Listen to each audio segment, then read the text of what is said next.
How y'all doing? Well, if you are Monique Samuels, you will not let go of the past, which is your history with Candiace, and you also come across looking out of your mind crazy, baby. What am I talking about? Monique Samuel was on Two Peas in a Pod. This is directly from Bravo Snarkside. She was on the podcast Two Peas in a Pod.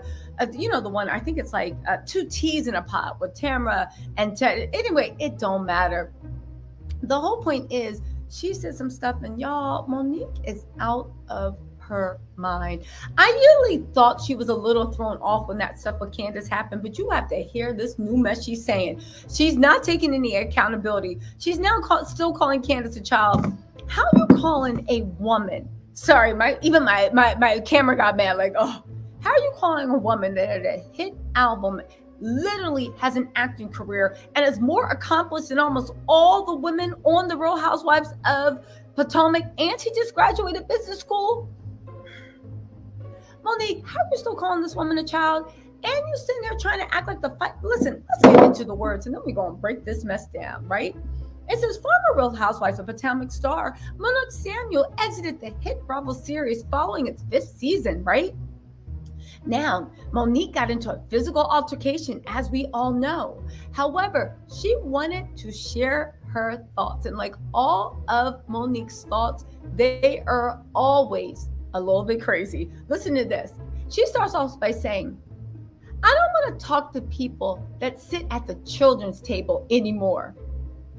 Okay, first of all, Monique is the boringest cast member, if that's a word, on the Love and Marriage DC. But one of the reasons it's boring is because just like we saw little flares of it on the Real Housewives of Potomac, Monique like fixates on things and doesn't let it go. Even the way, I'm not going to lie, I thought Chris was like this big traditional Southern man. You know, Monique was like, I was raised to serve my man.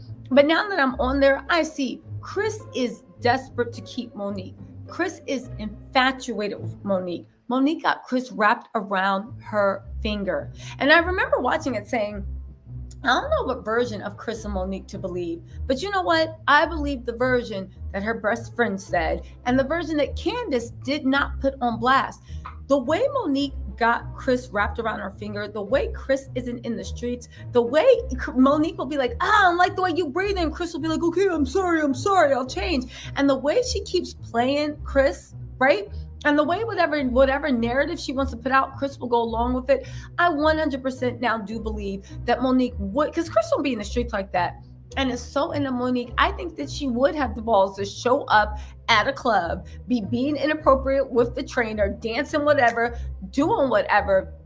And Chris wouldn't know anything about it. And if she did, she got Chris wrapped around her finger. She could have said anything to be like, all right, Chris, all right.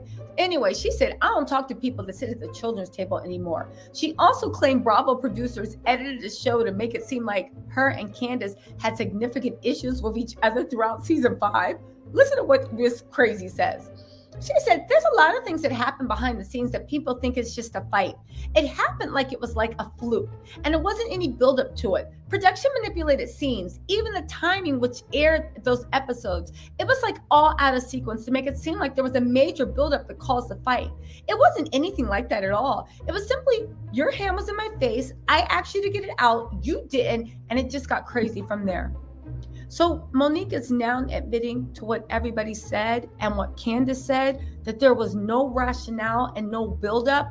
Monique felt like going ham on Candiace, and she did. But Monique, 3 years ago, or however long it was, you spent all that time convincing us there's so much behind the scenes. Wait till you guys see what happened. Monique, what are you talking about? You're the one that told us there was a lot of buildup.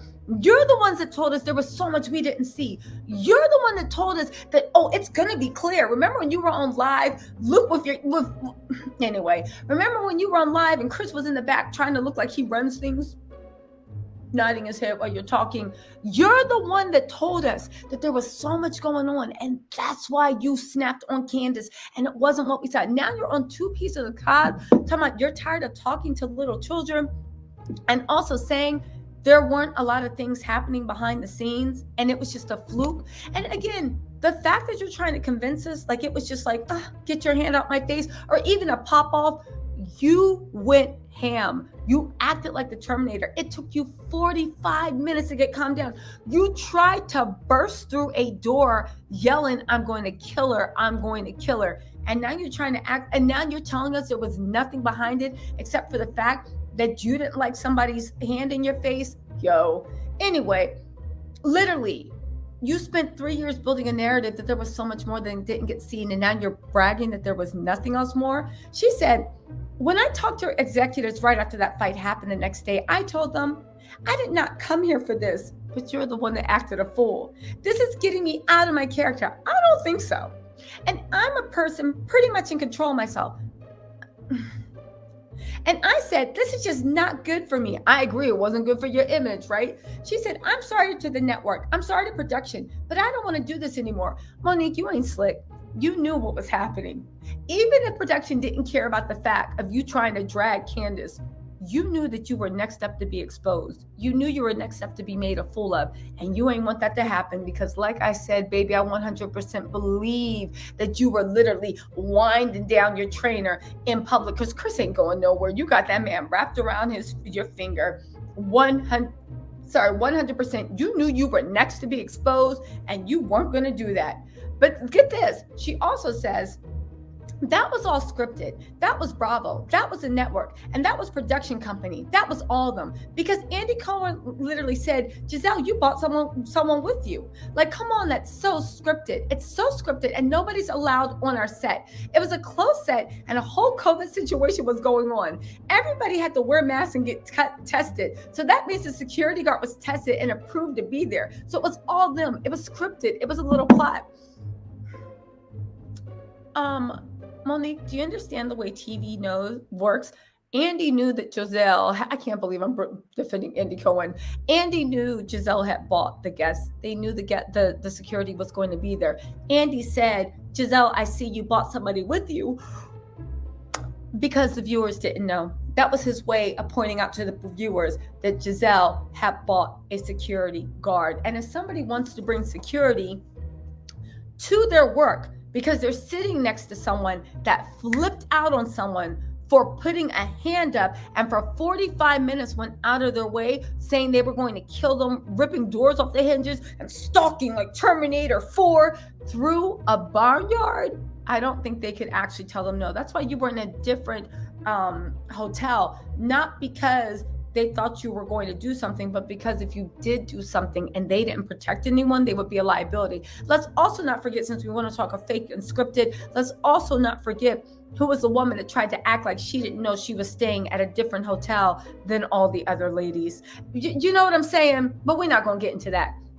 She goes in to say, I thought about it. I bet you did. And she said, yeah, I'm done. I didn't talk to anybody. I wrote an email. I went outside with my family and I read it to them and said, what do you think about that? And they're like, so you're quitting? And I was like, yeah, I'm done. And they were all like, well, okay. Listen, you read it to your family, but I thought you said on your live that Chris made you quit. You don't remember that? She told us that Chris was the reason she left and Chris made her quit. Now she came to the decision on her own. Y'all, Monique is Monique. And she's always going to give face, and she's always going to give a pretty picture, and she's always going to give some nonsensical stuff. Y'all, listen, let me know in the comments, how is Love and Marriage DC? I watched a few episodes of it. It's a good show, but Monique is giving exactly what she gave in Real Housewives of Potomac, and no matter what she wants to believe or not, and no matter how much it makes her sick, one of the reasons Monique even has this cult following, and one of the reasons people even go up on her, is because Candiace made her famous. Because prior to that, she was the Monique we're seeing on Love and Hip Hop DC, which is to say a pretty face, but I don't know. Y'all still awake? Anyway, y'all, let me know what you think in the comments, and I will talk to you later. Bye.